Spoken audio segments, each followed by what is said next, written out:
Good morning. Is this on? Is it on? Yes, that's all. They can hear me? Yeah. I can't tell with these.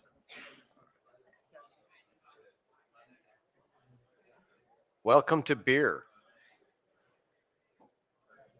I guess we'll leave the door open for a little bit. People start wandering in.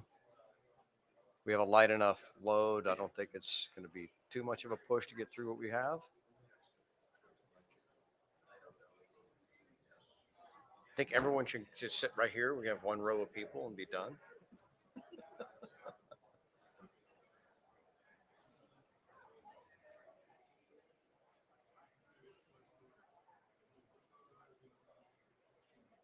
Here we go. Thank you, Jeffrey.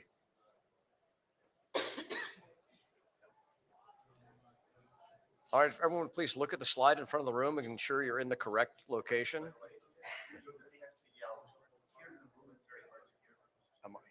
Am I shouting? I need to yell into the microphone. Gotcha. Okay. So I have these on so I hear you and I hear myself, and it's like I think I'm shouting. Right, exactly. Just wave it everyone. Good morning. That better? All right, thanks. We should turn this up. Welcome to BIER. I'm gonna step through this relatively quickly, but hopefully you guys. Oh, the new clicker is working. There it is. It's been pointed out we have a new note well. Unfortunately, I don't have a diff slide. So if you just read this and remember the old one, you'll know what the differences are. But please note, well, that these have changed. Oh, also, I think this is in the next slide. Yeah, tips. Join the local tool. You're all old enough to remember what blue sheets are. There is no more blue sheets. This is done automatically. So you join in the room. We know you're present, and we're done. We don't have to run around with the blue sheets. Also allows you to jump in the queue with questions. We had a discussion earlier this week about managing the queue. There tends to be like, first come, first serve. I'd like to, assuming we have conversations, that even if you're in the queue, I'd like to process questions about the existing conversations first. So somehow we can sort through that and make sure we stay on a thread before we jump to the next topic. Yeah, state your name as before, who's funding you, and we know what you're here for. Here's our agenda. It's listed up there. Prep. The tool link is on the BDECO page. And we've got me, which is probably not going to be 10 minutes. We have Torlis talking FRR, Torlis again talking BIER payload label, and Jeffrey's going to get up on optimized use and AIDC, which is clearly a growing topic. See, we've got one more doc in this list. We got one in the RFCQ, two in IESG. Jeffrey pointed out that BIER in 6, we're going to move that thing along. I think we've passed last call. We have to see what the Shepherd doc status is, and we want to get that moved forward as quickly as possible, set the stamp and move on. Any other questions or bashing the agenda? We're on the same page. All right, let's BIER. So we've got drafts ready in the review and waiting for updates. Anyone responsible for these in the room, please note. We will take it to the list and push things along as needed. Thank you. All right. So first up is Torlis.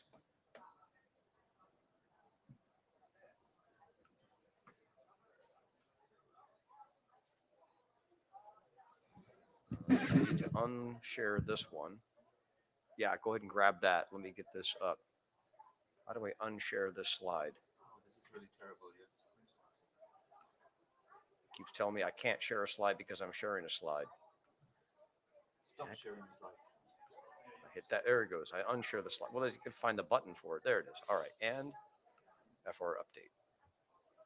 Confirm.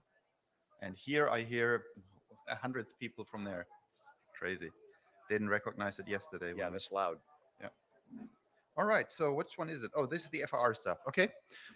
So this is fun.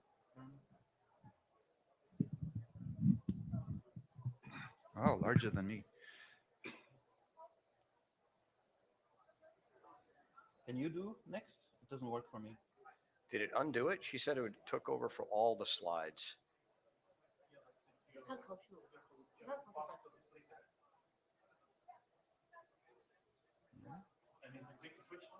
Clicker is and on again and blue, blink, blink. Again? Okay. There it is. And yes, yeah, I guess I have to do it for each slide deck.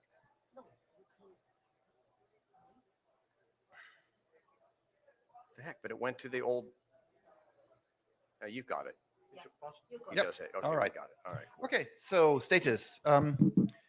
FR 10 was sent back by the ISG to the working group due to some supposedly unresolved discuss. The authors got frustrated and asked me to help.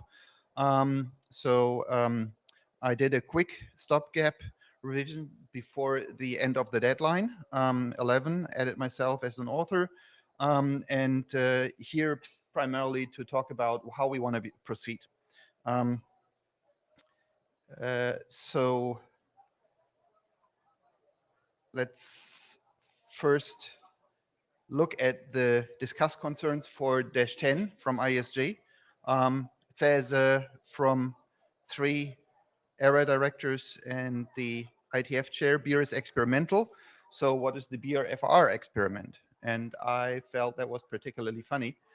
Actually, Deb, the security AD, she was actually able to understand what the status of a document is by looking it up. But yeah, so that was interesting. And then in the discussions, the document was called in just email exchange with ISG by the authors, a primer, and Roman was concerned that a primer is out of charter. He was trying to read through the charter what it could have been.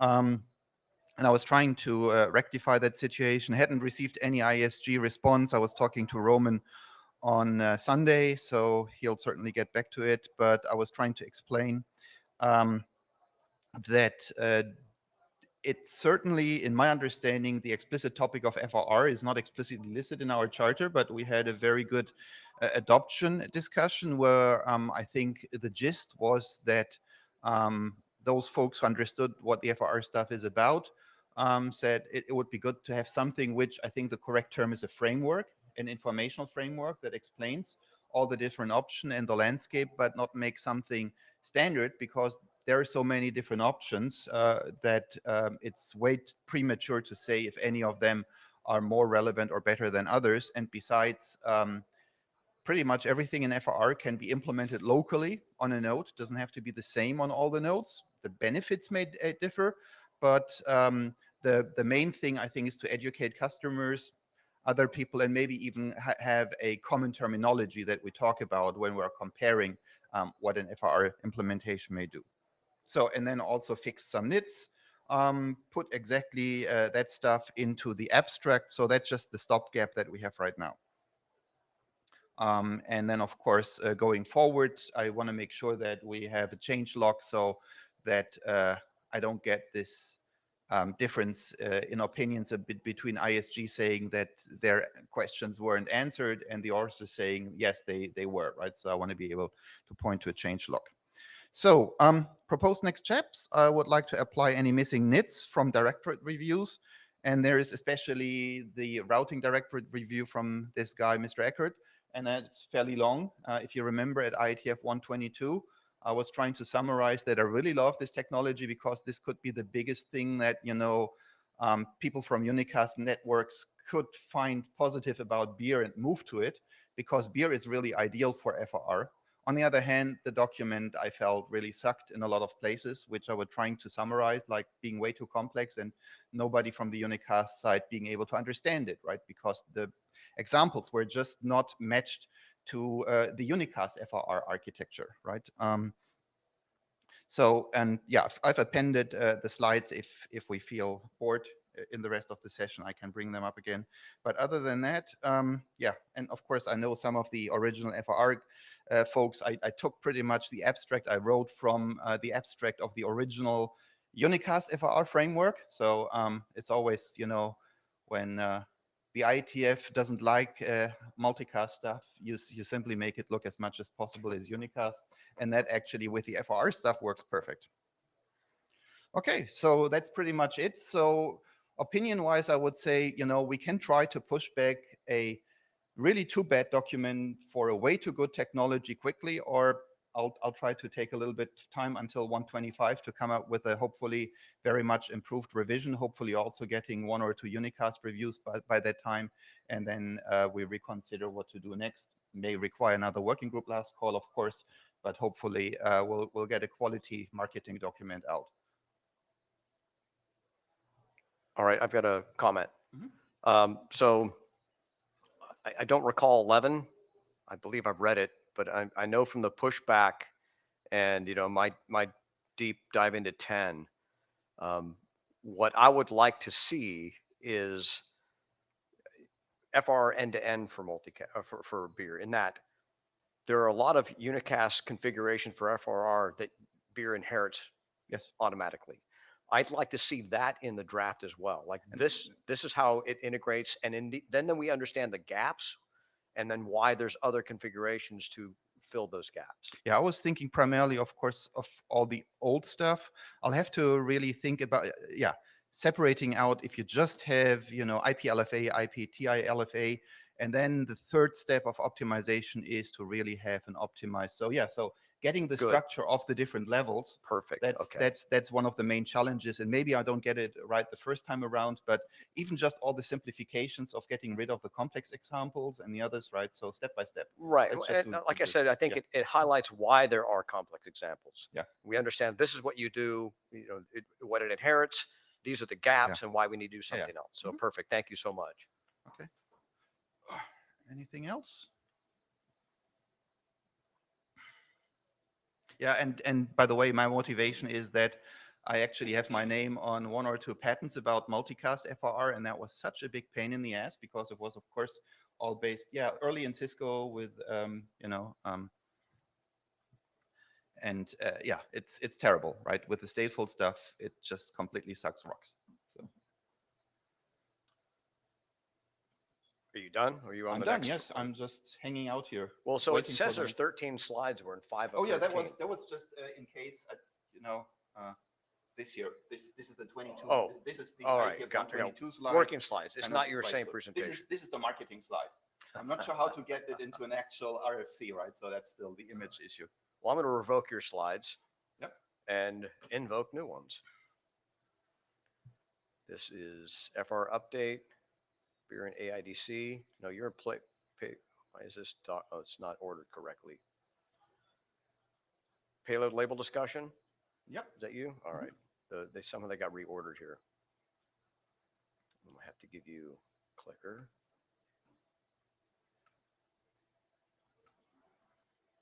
Yours. All right. All right, so no new version yet, but I wanted to use the working meeting time so that we can discuss the relevant items. And I also didn't get all the players on the table.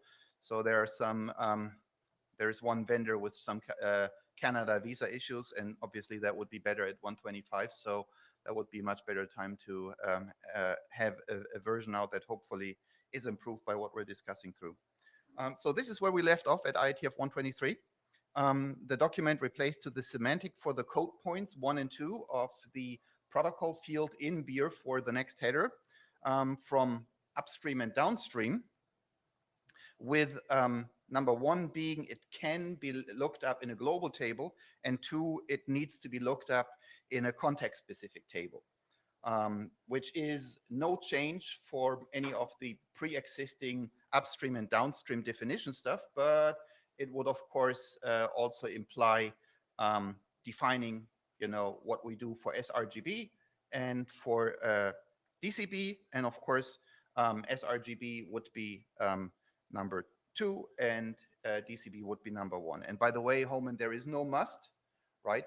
So it's a can, and we can obviously refine that, right, in terms of to making clear that there's no must. But just wait through the next slide, because I was exactly very much trying to address your concerns, right? So, um, so I think we still logically think this is extensively wise the right approach, right? Do we want to assign a new code point for every new logical type of MPLS labels? We have upstream, we have downstream, we have sRGB, we have DCB. What comes next, right? So the code point is really only relevant in the forwarding plane. So we should try to really tie it only to forwarding plane semantics, right? And in the forwarding plane, the only relevant decision we can make is whether to send it into a context-specific LFIP or a global LFIP. So then Homan was raising the question, do we even need two code points? And so let's assume we are a BFER. So now we have BFIR1, sends label L1 to for VRFA, and BFIR2 sends label L1, same label, right, for VRFB, right? sRGB, they're locally assigned by each of the BFIR. So we need to set up in the forwarding plane BFIR, L1, the context-specific label table lookup for L1 to VRFA, triggering when the packet comes from BFIR1. And we need to set up the entry received from BFIR2 with label L1 to go to VFRB, right? So same label, different context table, different VRF. So the BIER header code point can do it, but up to this stage, we wouldn't need different code points, right? So then we add BFR3 and BFR4, and let's say they do support DCB, right? But still the BFER does not. So we configure globally L1 with VRF VA and L2 with VRFB, right? So that's the global DCB configuration that we need to do on a controller. And so we assume BFR3 is on VRF VA, BFR4 on VRFB. So they will send for the labels of the VRFs that they use, the according BGP routes, of course. The BFER establishes also BFRR3L1. It's still a context specific label, and VRFVA BFR4 to L2. So this is basically exactly what you're doing, Homan, I think, right? So whether or not the packet is received in the header with value 1 or 2, it establishes, by not knowing DCB, it establishes context-specific label lookups for these labels.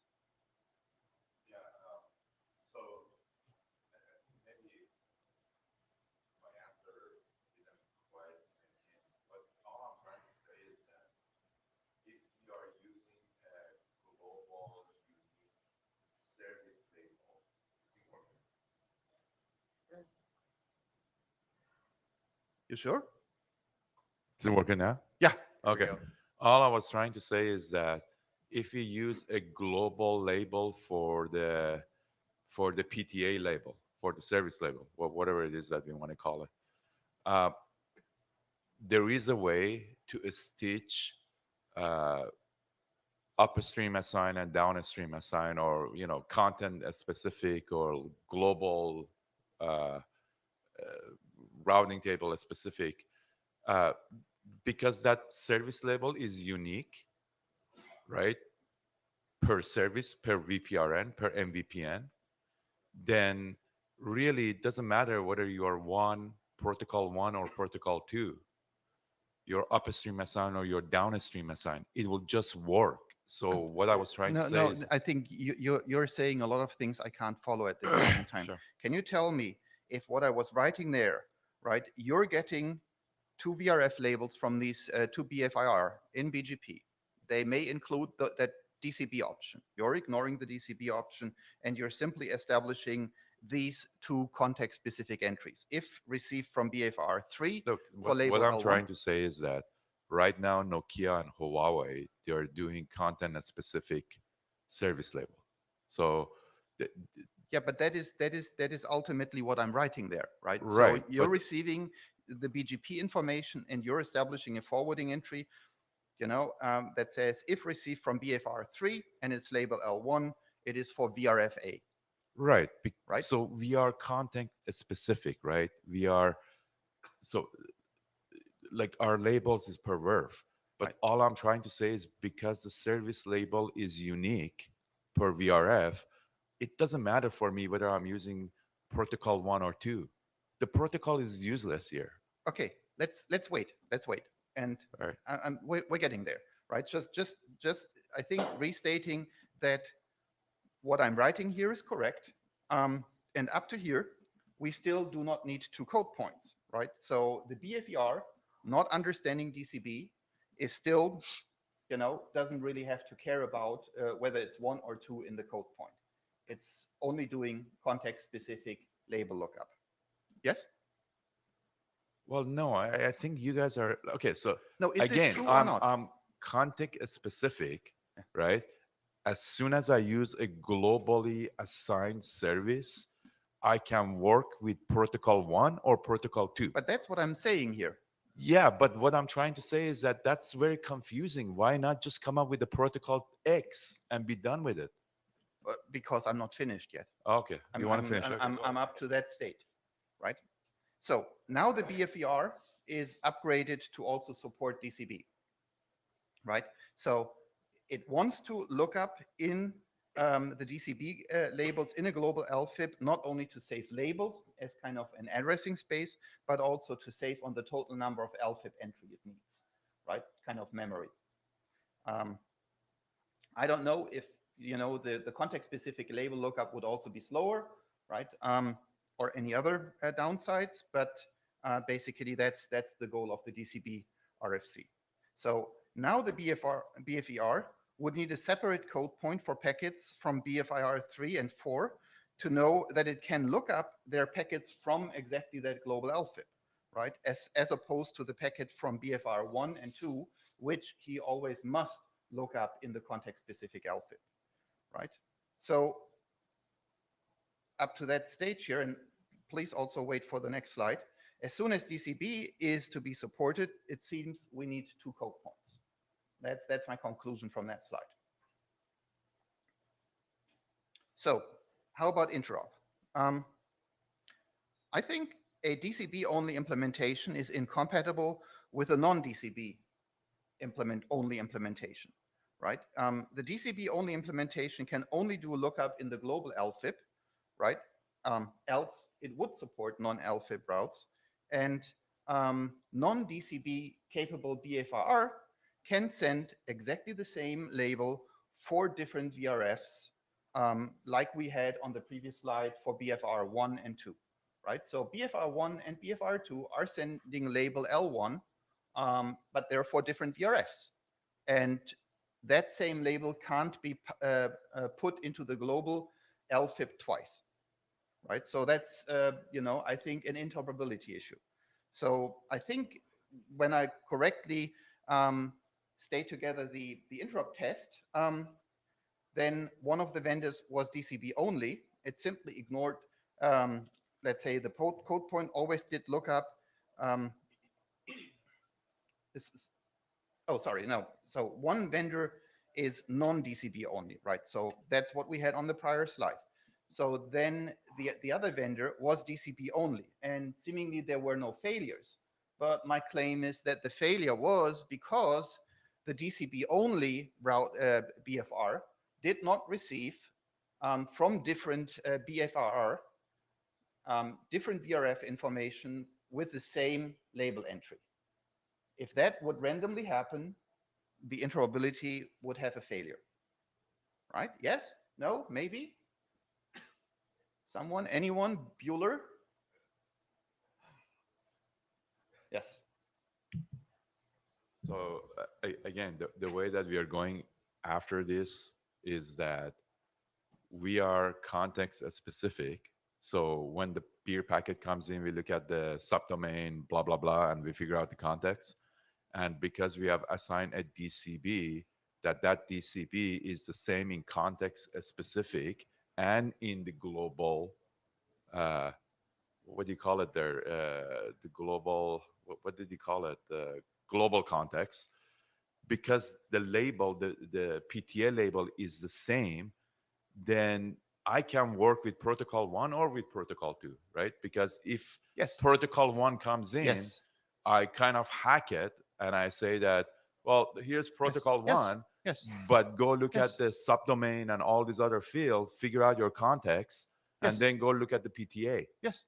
So Yes. That's what I again, I wrote. do not see this the use case of this protocol one or protocol two, because as soon as you get into the router says I'm context specific or I'm global context. So it's like useless. We are just creating headache for ourselves. So if you were to want to save your forwarding plane entries, right? So that you don't have to have for every BFR. So I have that on the next slide. So let's say on average, every VPN has, and let's make it an extreme example, which may not be true, but let's say every MVPN has 100 BFR, right? With DCB, you only need No. one. It's beside that, Taurus. So I'm not arguing with the use case of DCB or not. DCB is wonderful. It's great. I love it.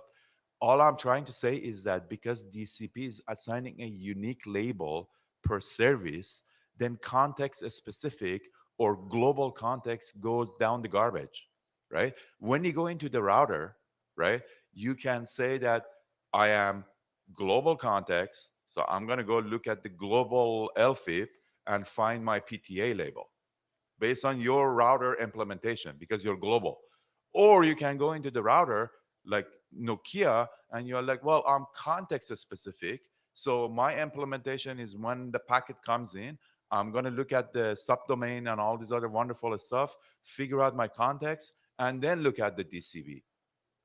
All I'm trying to say is the way this is going, your protocol one and protocol two never can work together. And we always going to have a problem. Meanwhile, it can work with the DCB. We can have a common implementation that Juniper does global context, Nokia does a specific context, VERF context, and make it work via DCB without going through this protocol one, protocol two. No, as I was saying, if um, What do you mean? No, we got it working.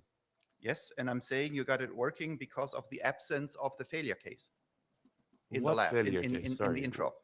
What do you mean by the failure The case? failure case is if a DCB only BFR receives from two different BFR the same label, but of course each of the BFR had set it to a different BRF.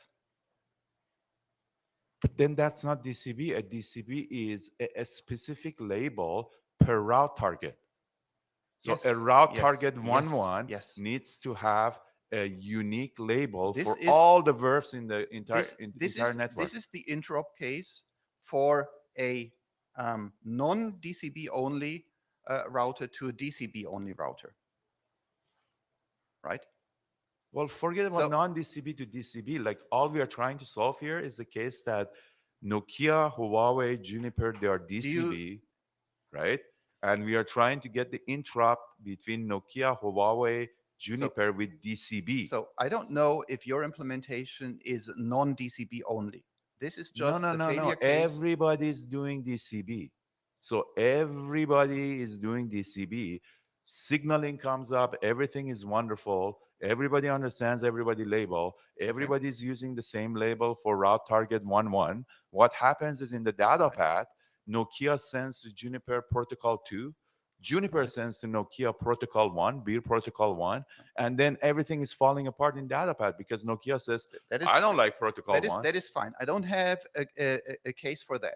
Sorry, a Well, separate that is slide. the case that we are trying to solve. No, that's fine. But I didn't have the information that everybody is supporting DCB, right? That's the entire conversation here for the past year. Since no, the no, last no, no, no, ENTC. no. Sorry, I was sending twice to all three vendors the question of, can you please fill out a table and tell me what exactly happens, So you know, okay, with so I'm and trying to basically tell you exactly here that now. I didn't get. Let's not go back. Yeah. I'm trying to tell you what happened in ENTC. In ENTC, everybody's DCB, right? So we go configure a specific service label per route target, and that service label is DCB. It's unique for that route target. Everybody goes configures for route target 11, Right. label 1000. That's Okay. that's So fine. far, I got it. signaling I got comes it. up. Yeah. Everything, there was a problem with the little Indian and big Indian that we solved. Okay. Right. So signaling comes up, all the routes get installed. Packets go out, right? We talked to Huawei because both Nokia and Huawei use BIER Next Protocol 2. We are context specific. Okay. We send packet to Juniper. I got it. Juniper says that, oops, sorry, I'm global LFIP, so it doesn't accept it. What I'm trying to tell you is that all we did in our code to make, and people say it's implementation, all we did in our code to make this thing I got work it. is we said that if I get a protocol one, process it like you are context specific, but you are getting a protocol one. That protocol one is meaningless because as soon as the So packet comes to me with DCB, I'm processing it as okay, context let specific. me turn it around, right? So one of the questions, and I don't have the option that you were just stating, is ultimately to decide what we think is mandatory to implement. If you think we're making DCB mandatory to implement and there shall never be a BFIR that does not support DCB, right? Then you're right. I Then have no basically, problem with DCB being so. I have no problem with DCB being a mandatory way of doing a stuff. I right? don't think making DCP work with non-DCP, those stuff should go away, right? DCP is a good idea. So everybody gonna use a single label for a So route target. okay, let But me. Mhm. what DCB brings into the table is now the fact that the context is I specific I got it. and global context, they can work hand If in hand because there's the same PTA label. if everybody must use DCB, I completely agree. We That's what don't we are need trying to to solve. right. So, but here then comes the, so let me skip through that and we can go back to this discussion. But okay, So so just before we go skipping all of this stuff, no, no, I just because want to make sure I'm trying everybody to have. understands, everybody's clear on the problem at hand. You're right, right. But let Torlis, me Torlis, exactly. let him finish, please. Oh I'm yeah. trying to get his complete thought. Yeah. So the problem at hand is again, because the PTA, the VC label for MVPN is common for everybody, for Juniper, it doesn't make different whether you're processing that packet global context or context specific. That's on the router. So if you come into the router, you don't really need to look at the protocol, right? If it's even protocol 10, I'm going to say, okay, I'm DCB, protocol 1000. I'm going to look into this context specific based on my subdomain and everything. And I'm going to process that label in a context specific. Juniper going to say, protocol 1000, I don't care, I'm configured as DCB. I'm going to look at the DCB in global context. I got it. So everything can work together very beautifully. And that's why I'm saying that maybe we need a new protocol, BIER protocol, whatever you want to call it, to make everybody works. Or maybe we need to say, you know, protocol one, everybody hacks it. But then you cannot call the protocol one to be global But context. you're already progressing in the line of thought, which is fine. I just wanted to stop here for a second and basically have the argument whether we're fine that we're saying there is not going to be BIER MVPN without DCB because there are pro and cons, right? So the DCB has the benefit of better scale, right? If you implement it in the global table, which you don't have to, right? So which is fine. But it does require you to have a coordinated system that pushes consistent configuration for all the DCB labels to VRF mappings to all the routers, right? That's the downside. sRGB without that doesn't require any controller, no centralized management system that does this, comes at the expense of having more forwarding entries. So there are pro and cons operationally. If we remove one of these options to make this forwarding plane stuff simpler, we're giving up one of these options, right? So that's a choice for the working group to make. Well, no, okay, so again, if somebody wants to use only Nokia specific network or Juniper specific network and they want to use global context, or in the case of Nokia, they want to use whatever BIER protocol 2, be it, right? I have no, like, we cannot go to the customer and say that customer number one or customer number two, you do only DCB. Maybe they like to do context specific upstream assign, or maybe they like to do downstream assign. What I'm trying to say is that when you go in the context of DCB, where your entire network is DCB, then the protocol is meaningless, because whether you're doing global or context specific, it'll work. So maybe we need a third protocol, or maybe you need to call protocol one not to be global, call it DCB. So if you have, yeah, please. Sorry, because just an observation, and I haven't completely followed the whole discussion because I was not there when this happened. But Get closer to the mic Yes, there, please. yeah, I wasn't there when this happened, so sorry if I'm missing something. But for this DCB, if you use those labels out of that label space, in my opinion, that's still a downstream label space, even though it's upstream used. So I would think, say, it's a type 1. So is this not just a implementation bug then? You're saying you're using type 2 for that DCB block, right? Nokia. And Juniper uses type 1. I think it should be type 1 because it's just a downstream label space. Even though it's not downstream assigned, it is still from the downstream label space block that you're using a label. So I would say it's a type 1. Yeah, but that's wrong. I would say that's an implementation bug. Human, can you get to the mic? I mean, you can both talk, but talk at the mic so we get this recorded. I mean, sure, if it's implementation bug, we get it out of our code and then we cannot interrupt. Well, you can make it. Why did you make it 1?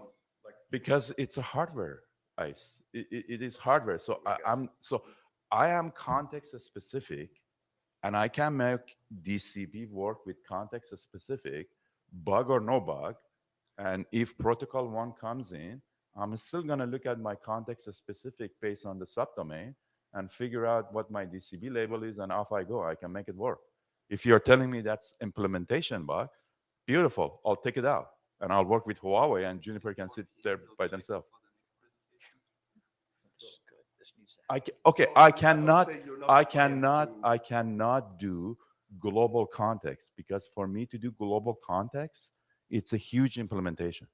Okay, it's an implementation change, right? So in the hardware, I need And to nobody go. asks you. The whole point while we're having the discussion is that whatever is in the packet header, you can always do your context-specific label lookup. That was the whole But point. now We we s- are getting, so there's two things. So I thought we were okay with that, but now there is this No, thing no, that no, no, no, no, there's no. this thing that In if your I'm implementation case, you're simply handling the code point 1 and 2 the same. But that's what I'm saying. That's where the RFC falls apart, because now the RFC is saying that protocol one is global context. No, it is. If we go back to the first slide, I was already trying to seat the the verbiage. Wait a second. One more slide. The verbiage 1 can look up in global table. Doesn't say must look up in global table, and we can refine that text however you want. Okay. Right? Yeah. So that's something like my can look up. suggestion. The problem that we have is really for people who want to do DCB lookup in the global table to save forwarding space, and which also, and then the question comes, then of course we only need that distinction when we also have non-DCB labels, right? So that discussion is still valuable. Should we completely get rid of sRGB non-DCB labels and force everybody to have a controller? So Right? So that's still an open question. So Taurus, like if you change protocol one to say that protocol one is not a must to be a global table. It was never a must. Okay. There, in So 0.0, if you there is no start must. play around with the wording, Yeah, of course. then Of course. then yeah, I can make it work in my code. Yes. That when I get protocol one, I'm like, all right, even though I got protocol one, I'm still context specific. I'll go into my verb context and Is do a your code lookup on the also DCB. working for non-DCB labels? Sorry? Is your code also working for non-DCB labels? So our code is specifically upstream assigned. But when we go into the DCP context, even though it's upstream assigned, I got that. I got that. I'm okay. saying if customers want to deploy without a controller, without configuring DCB, do you think it would work? Yeah, so it's Okay. working today. It's upstream assigned and it's working today. Right. Good. Thank you. Yeah, Jeffrey, please. Okay, so one clarification here. The arguments we have been having is have been basically for the incoming package proto field one. Mhm. An implementation can decide whatever however they want to do it. Yes. Juniper's implementations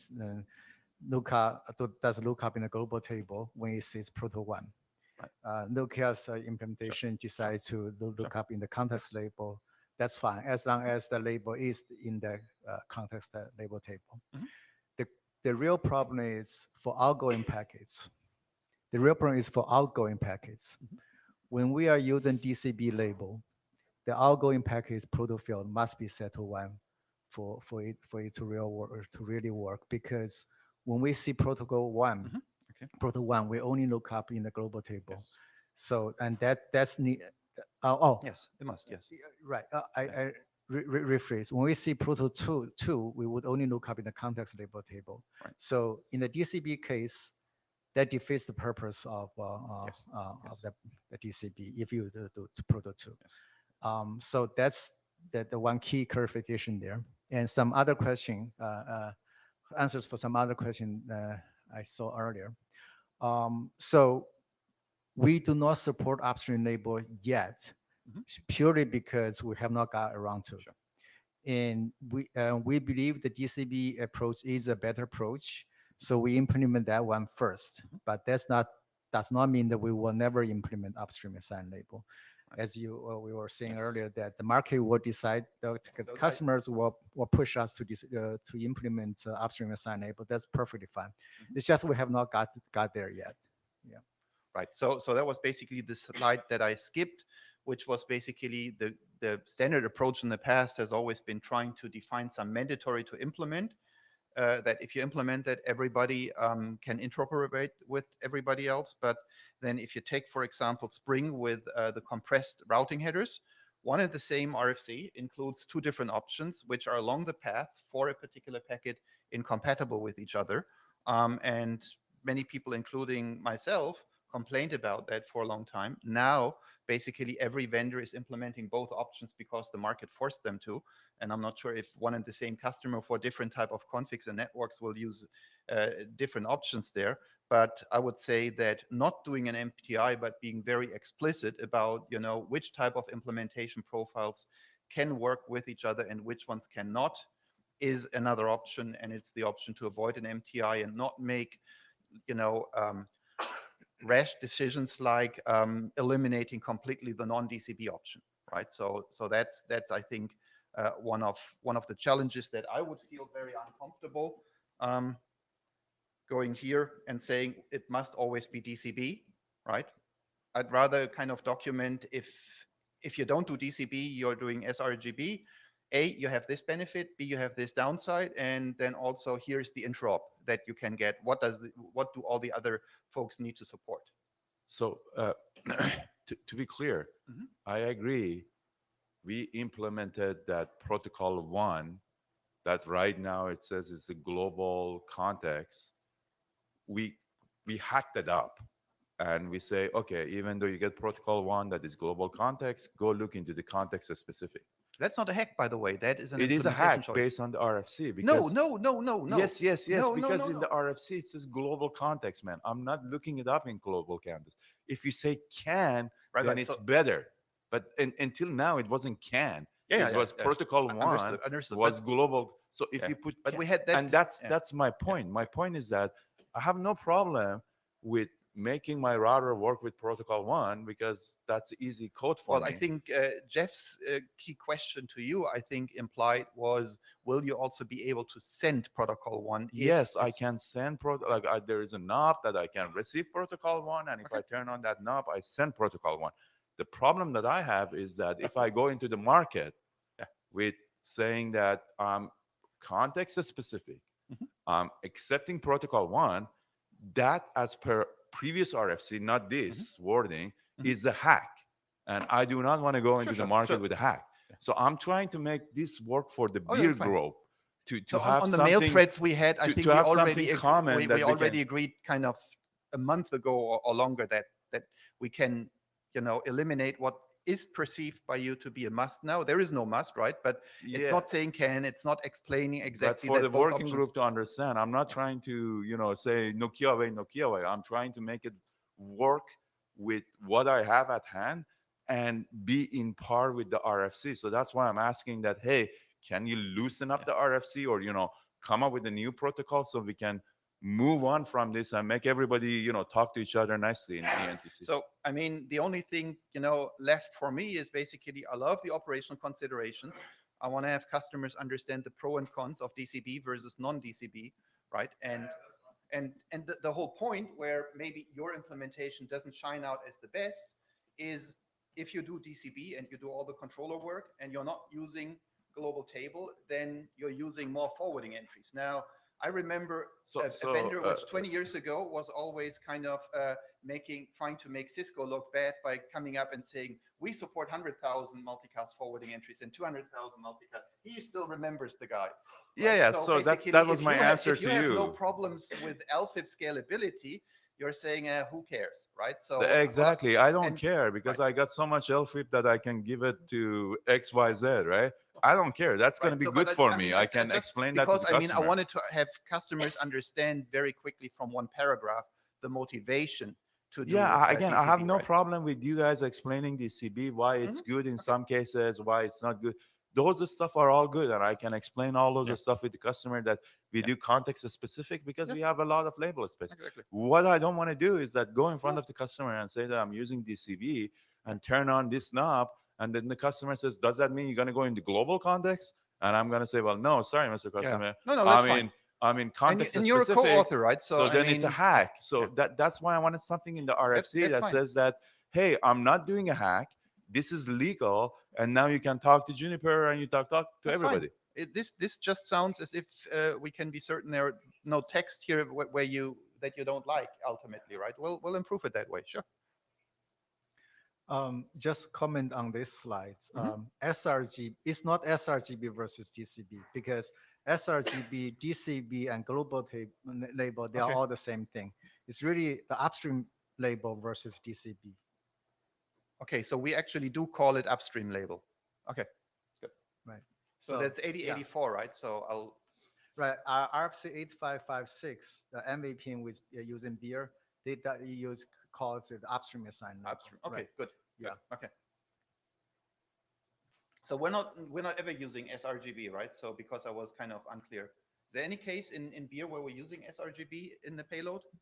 No, we never, in the BIER console, we never said sRGB. So even though both sRGB and DCB and global label, they are all the same thing. Okay. But we come up with the term DCB just so that it is not tied to segment routing. Thank you very much. I will fix that mistake in terminology. And I think that was it. Was it 15 minutes? No, we don't have enough time, right? Oh, no, wait a second. So Tony, is he Mr. probably skiing or doing something a lot more fun? He was saying something about the BGP signaling aspects and everything. I don't remember. I couldn't find it in the notes. But I think he was bringing up the question, do we need to do something on the BGP side? Does anybody remember? I'm not sure what he's talking about, but I think the one thing about the DCB RFC is that it did not explicitly call out that when you do BIER, you need to set the protocol field to 1. That is indeed one thing we missed in the DCB RFC. We need to make that clear. I believe. So we're doing this as an update to the DCB RFC with exactly one section, one line. Right. Okay. Good. Hopefully they'll get into the notes so that I don't forget. And that is actually, yes. That was fun. All right, let's see. Where'd that slide go? How did I disrupt the share slide? We are AIDC. Yeah.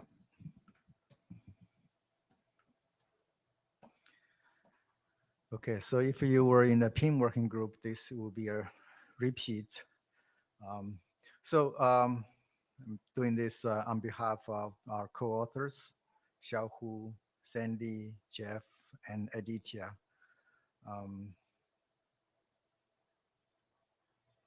Oh. Do this again.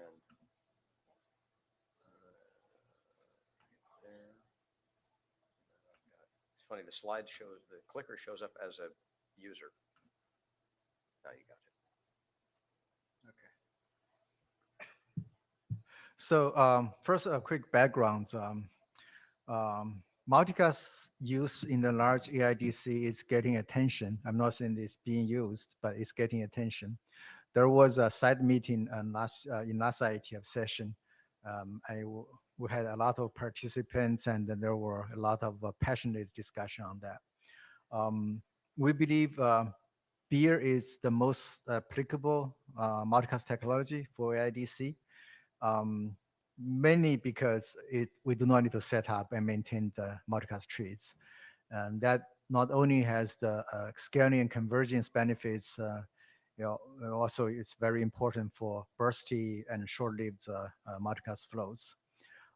So here we're just talking about some optimizations in using BIER or in IDC or any other situations where you have the similar properties. Torres? Oh, just a quick note on. I think they started a little bit after BIER, kind of 18, 19, but some of the researchers had been trying to do that stateless multicast specifically for data centers for very specific topologies. So they pretty much have, remember when I was doing all these researchy things with the tree encoded, and they did that specifically for very well-known topologies like the typical classical data centers, right? So there is technically from the research side competition. Now, obviously, that is optimized when you do know exactly the topology, right? So I think what we should say is that BIER is the best solution that is applicable to any topology, right? And not topology specific. And then obviously, in the same way as we discussed this complete tree encoding, we can of course also look if we want to have more optimized for whatever, maybe, what is it, the diamond topology or so, right? Anything where we do an optimization on that part, right? Just, sorry, just was one additional data point. Okay, thanks. So let me start with the most common or intuitive method as a base and for comparison. I have a very simplified diagram on the right side, where I have the GPUs, G1 through G4 at the bottom, and leaf switches, and then spine switches. The GPUs will be the sources and receivers, and the leaf switches will be the BFIR and BFER, and as spine switch will be the BFR.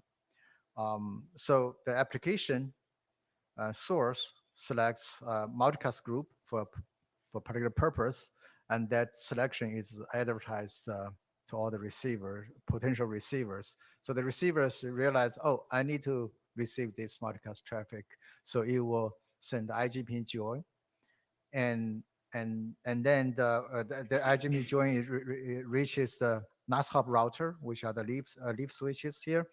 Then they will send the BIER flow overlay signaling so that the ingress routers knows what bit string to use.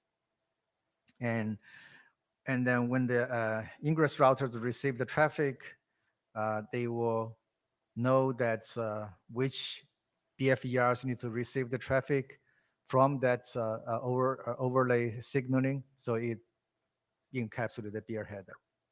So you can see that there is IGMP and signaling involved between the receiver and the first hop routers, and then BIER flow overlay signaling involved between the BFIR and BFERs.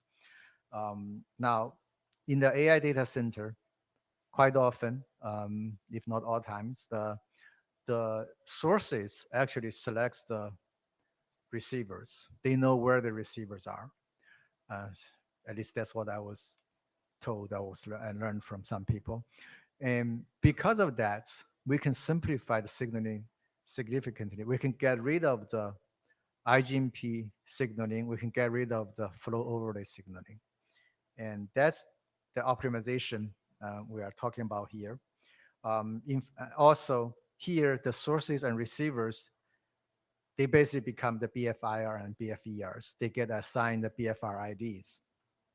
And now, also the last hop router, the leaf switches, they actually do BIER PHP, so that when the traffic arrives at the GPU NIC, they do not have the BIER header already, so they do not need to understand BIER encapsulation. And also, in this case, because the BIER controls that packet, where the packet goes, and only those intended receivers will receive the traffic. So you can actually just use a single multicast address here. No matter what the sets of the receivers are, you can just use could be like 224.0.0.100, the local multicast address. And the receivers only need to be prepared to receive that for that group. And now, if the source GPU NIC can do the BIER encapsulation as well, then great. Nothing else that we need to do.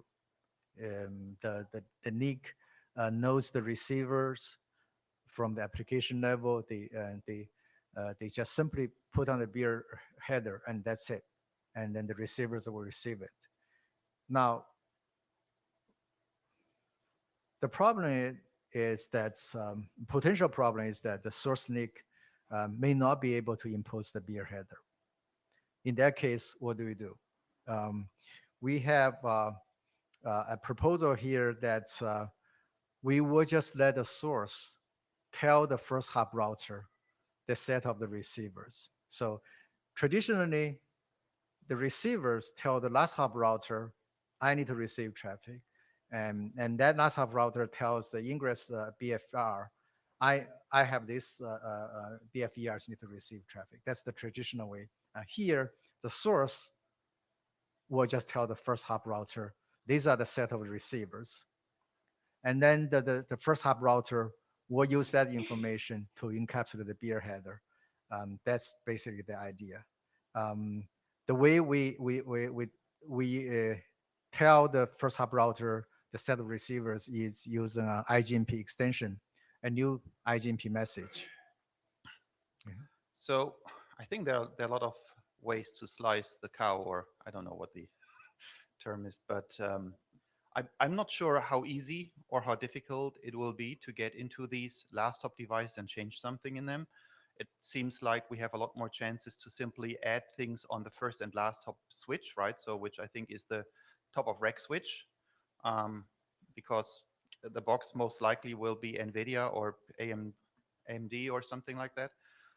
So I would go along with, I don't care about the IGMP stuff. I'm just ignoring it.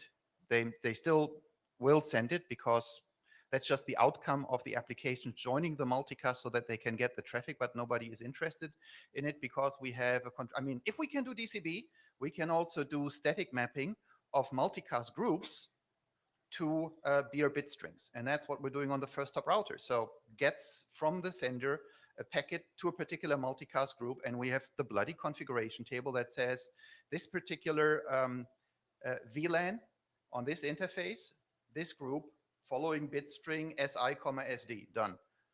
Multicasts it, sends it out always to the receivers, doesn't even need IGMP there, right? So static configuration, same idea like DCB, just for multicast groups to be a bit strings. And don't change the hosts, don't change the sender receiver. I mean, that would be my fastest idea, right? Obviously, I'm not excluding any of the other options, but I'm just putting this on the table as well.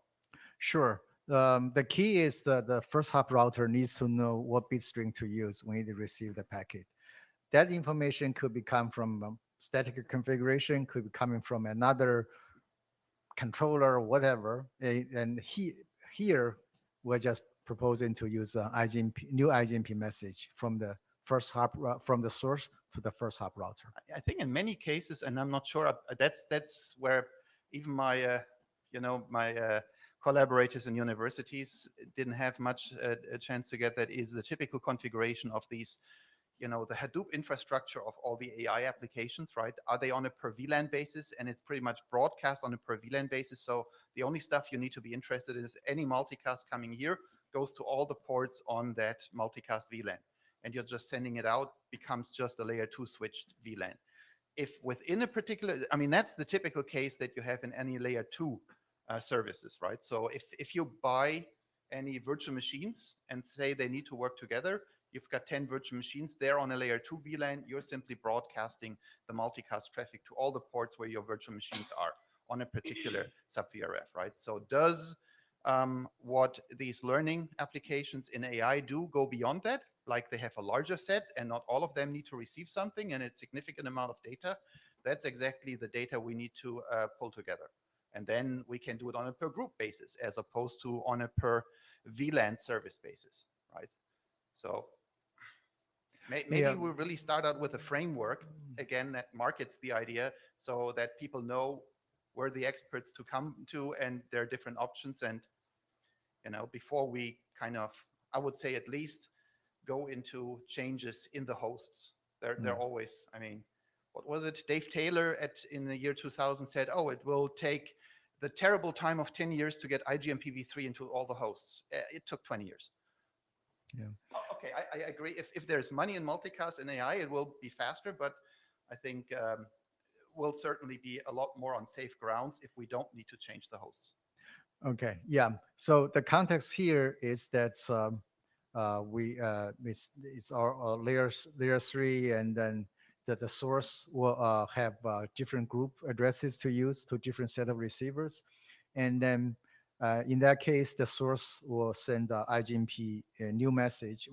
I call it receiver proxy report. Dino was asking for a new name. That's fine.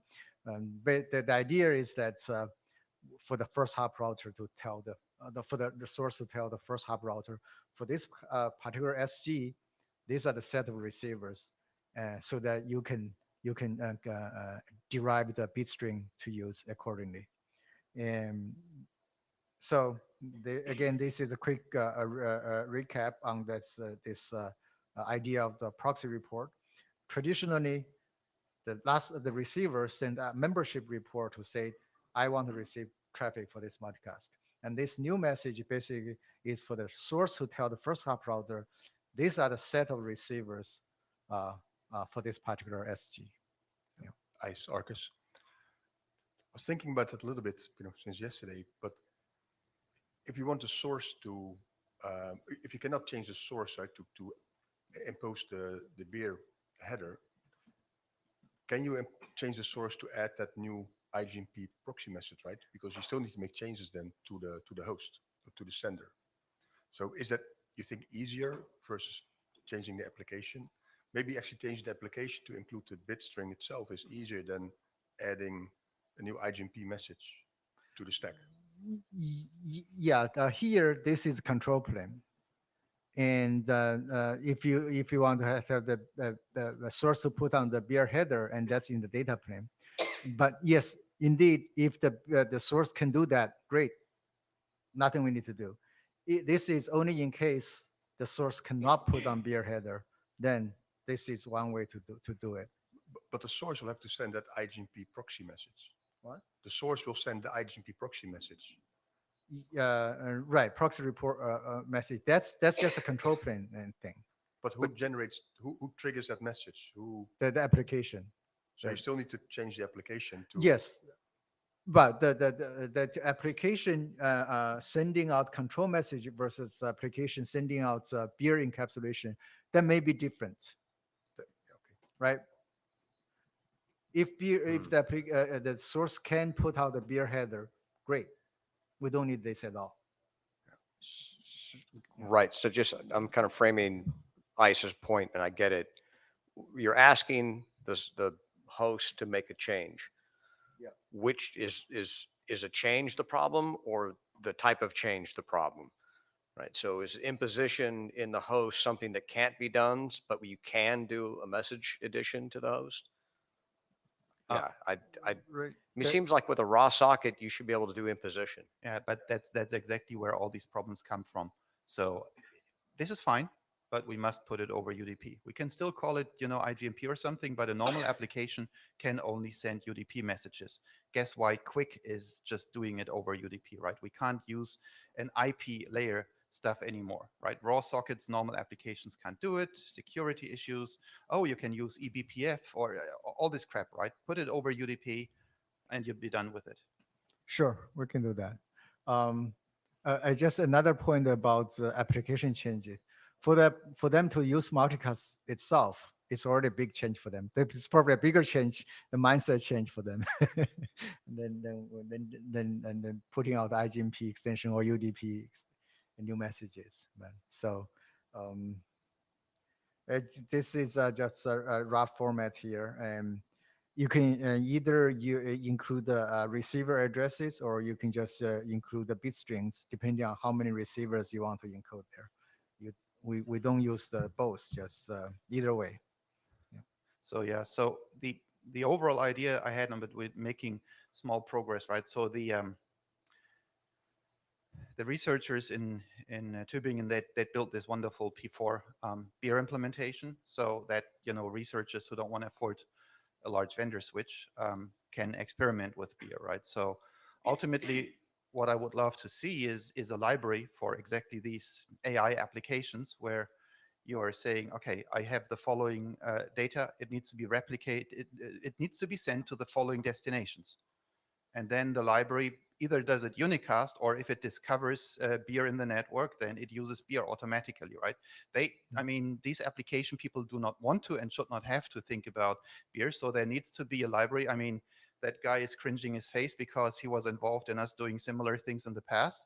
And it's just a matter of execution, right? To basically get somebody who can write such a library for the host and actually push it into the industry, right? So that's the problem. Right.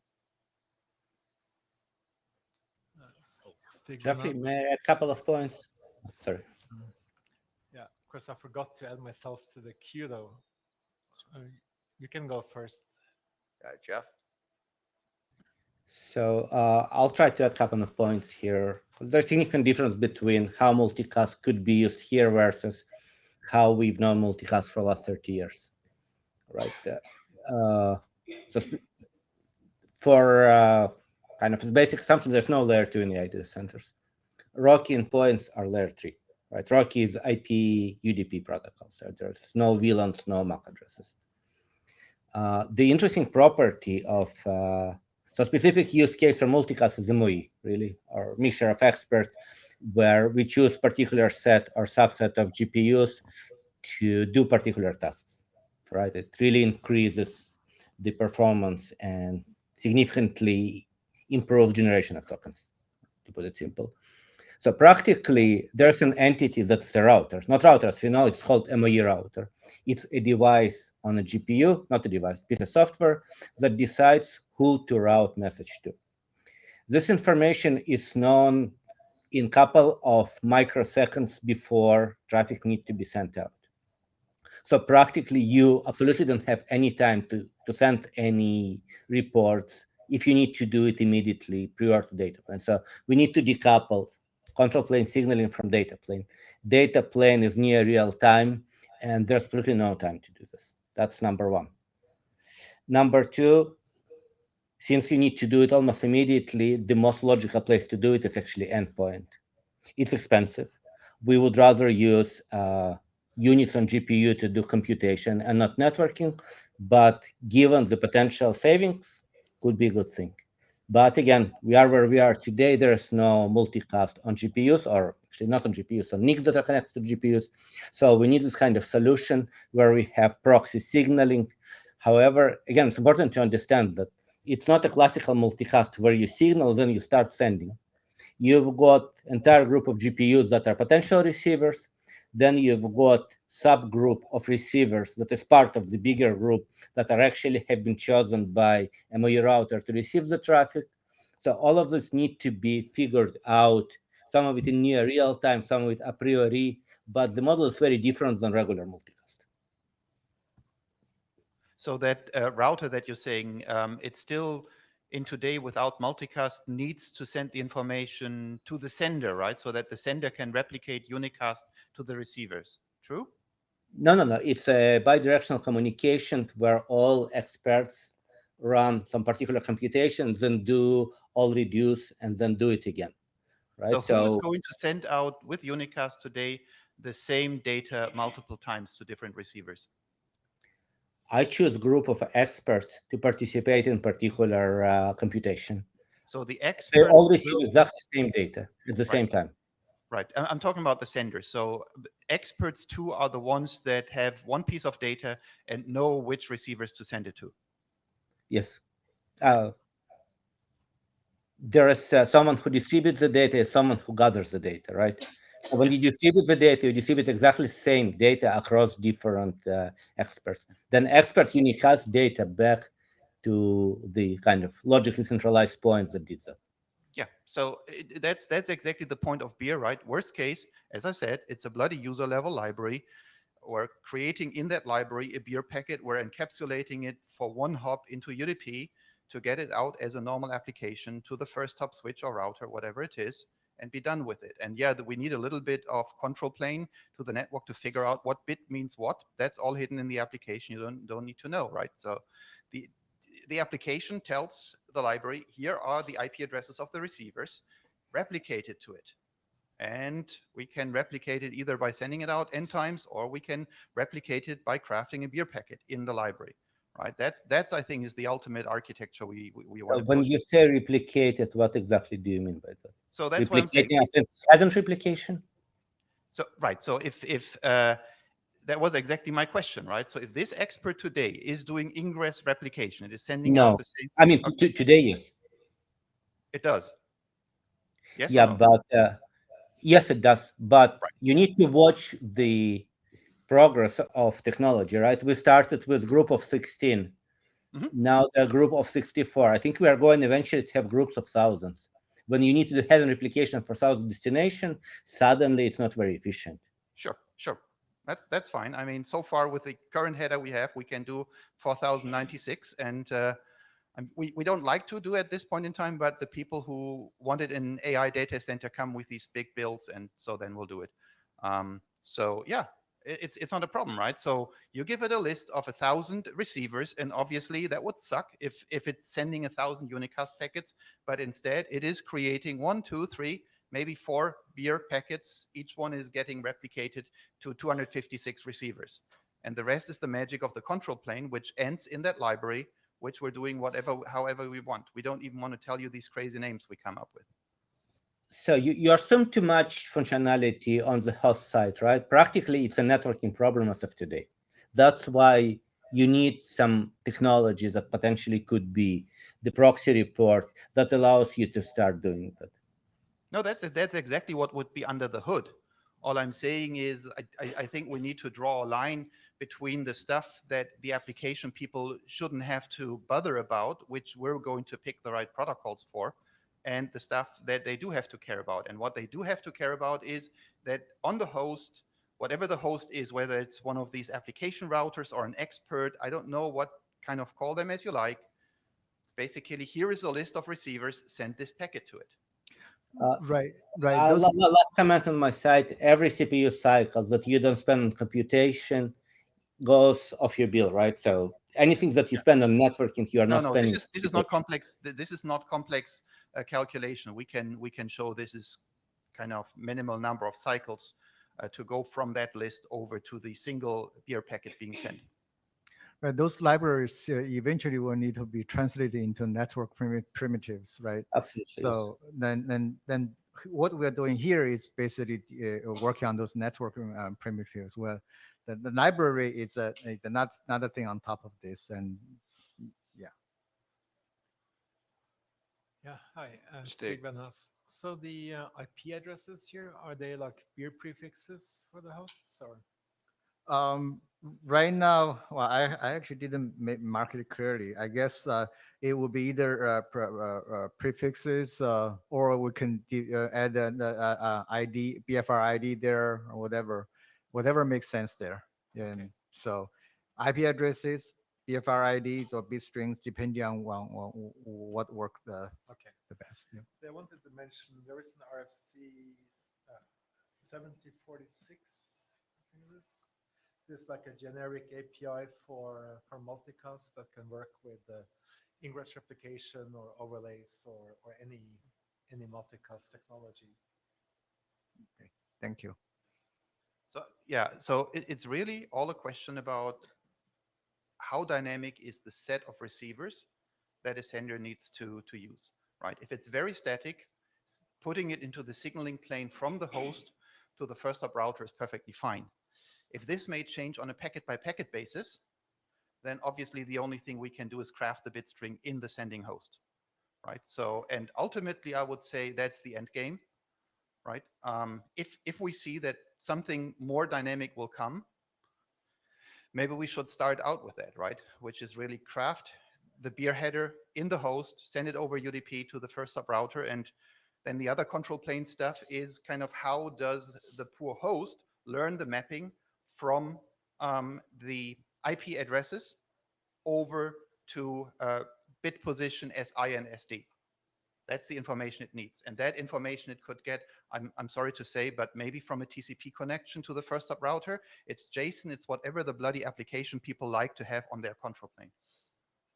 And not IGMP what, and why the heck do you call it differently in IPv6, right? So I mean, whatever we have as protocols here, just forget about it, right? So suck up to the application people, do it in the format that they like, because at some point in time they may look at the library, and then if they see, oh, it's JSON or whatever, you know, is the fancy part, then they'll like it more. Okay. So one comment I got from the PIM presentation was that so in this draft, you can see that the content related to BIER is really just informational. And if we decided to extend the IGMP protocol, then that work will belong to PIM working group. So do we want to split this into a informational draft in BIER and then do the standard work in PIM, or do we just keep it in one document and just move it to PIM? I'm fine with either way, and I also agree that we probably don't need a separate informational draft to talk about this use case. So as far as I'm concerned, the entire thing could be Yeah, go ahead, moved Stig. into PIM. Yeah, I might still be in the queue, or I should be in the queue. Anyway, Closer, louder. yeah, I don't really see a need for a separate document. I mean, yeah, I think this should be done in PIM because of the extensions here. And then we need to have the motivation, the reason for doing this, you know, coming from BIER working group. But if this draft is presented both places and we do like a last call, say in both working groups or something, that should be fine. But it's up to you, I guess, you guys, whether you think it's worth having an extra document for BIER. Well, I mean, we're having productive conversation because this draft exists here. So, I mean, we're kind of finding our direction through this process, and I'd like to keep the info draft moving along and then evolve this conversation to make a decision later. Reasonable? Yep, I'm fine All right, with all that. right. Jeffrey? We got Jeffrey. No, we need Jeff. We'll hear Jeff's input.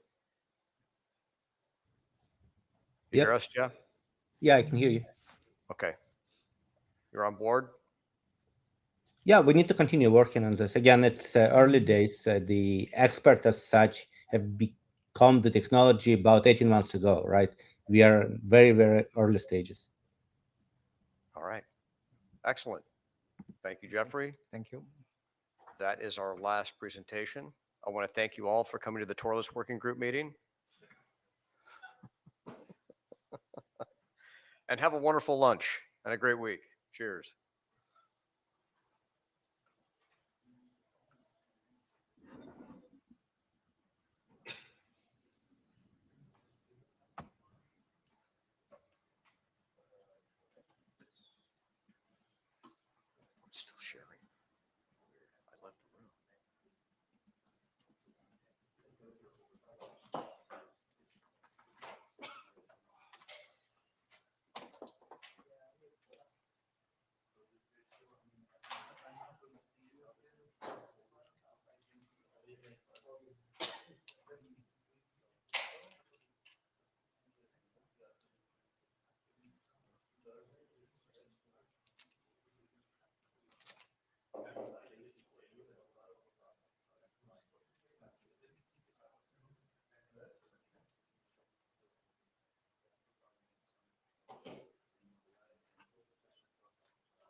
If the host can just put up there, that's the way